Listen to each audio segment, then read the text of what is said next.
Hello again. This is the second video for the notes, section 7.3 for advanced geometry. In the first video we talked about having a right triangle and drawing an altitude from the right angle to the hypotenuse. Created three sets of similar triangles. The next part here, there's actually the next two parts, deals with the idea of a geometric mean. Now, I gave you a formula to find the geometric mean. I don't think I spent too much time telling you where it came from. So that's what I want to do now. When you have this kind of proportion, a over x equals x over b, so that this numerator and one denominator and one numerator are the same. So that's the x's. If you cross multiply and try to solve this, you would get a times b equals x times x, which is x squared. And then when you solve for x, you take the square root. And I'm just going to switch the sides of the equal sign here, but x equals the square root of a times b. This is the formula I had given you for the geometric mean. So what this is saying in words, because that's what you're going to see next, is x is the geometric mean of a and b. All right, so x is the geometric mean between those two numbers, a and b. So this is what we are used to, but this is what we're going to be dealing with when we talk about geometric mean for this next part. So this is the first part of the geometric mean theorem. Okay, it's dealing with the altitude, as it says here in parentheses. There's another geometric mean theorem that we'll get to in the next video. So take a second, copy it down word for word, all of it, and the picture, and especially that ratio that is given there to you. All right, now that you have this in your notes, you've got to read through it carefully, going to the pictures. It says, in a right triangle, the altitude from the right angle to the hypotenuse divides the hypotenuse into two segments. So that is our segment AD and our segment DB. That altitude, segment CD, divided the hypotenuse into two parts, AD and DB. The next paragraph, reading from right here, says, the length of the altitude is the geometric mean of the lengths of the two segments. So, the length of the altitude, that is CD, that's the geometric mean of AD and of DB. So, where this ratio is coming from is because we have this right triangle with an altitude drawn in there from the right angle to the hypotenuse. We have similar triangles. If we look at the medium triangle, C, D, and A, and we look at the small right triangle, D, B, and C. All right, CD. It corresponds to, it's the shorter of the two legs in the bigger triangle. It compares to DB. The other similar sides are AD, which is the longer leg. It compares to the longer leg in the smallest triangle, which is CD. Now, this proportion that I have written here is the exact same thing as what's given here. The only thing is it's flipped over. Do the reciprocal property.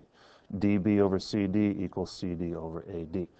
So, what this theorem is doing is just using similar triangles, but it's taking it a step further. If we solve, shoot, I was hoping that all stay together. If we solve this, let me rewrite it again.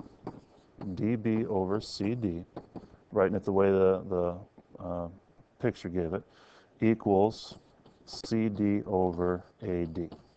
Okay, if we solve this, cross multiply this, we have DB times AD equals CD times CD, which is CD squared.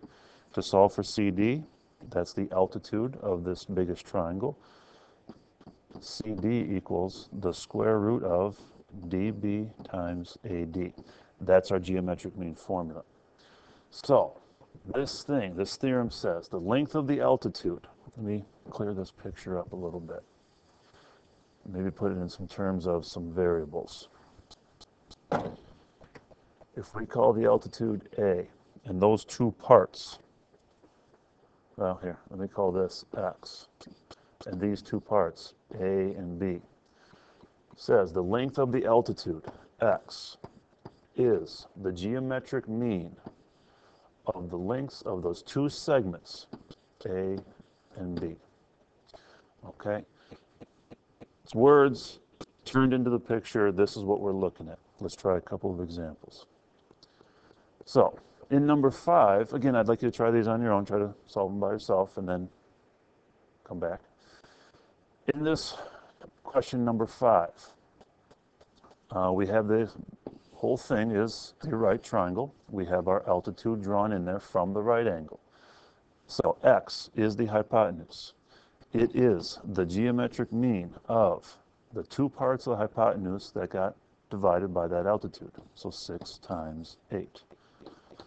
X equals square root. 6 times 8 is 48. We take the square root of that. We try to simplify this. What we have, let's see, 16 is a factor of that times 3. So that is 4 square root 3. Put into simplest terms, that's the length of the altitude, 4 square root 3. Okay, number 7, basically the same idea. Algebra gets a little bit more tough, but we're looking at a right triangle. We've got the altitude drawn in there from the right angle to the hypotenuse. The length of that altitude, the W plus 9, it is the geometric mean of the two parts of the longest hypotenuse, the biggest hypotenuse. So that's 8 times 18 inside that square root. And again, we're just setting up equal proportions, all right? What we would look at is setting up the proportions of the smallest triangle to the medium-sized triangle. So W plus 9 would correspond to 8. That would equal the 18 compared to the W plus 9. So we could solve that, but this way is a little bit easier that I haven't read here. 8 times 18, we want to simplify this square root. So I'm going to, instead of multiplying these numbers up and then looking for the factors, I'm just going to look for factors that are perfect squares. We got 4 times 2. 18 is 9 times 2. So, square root of 4 times 9.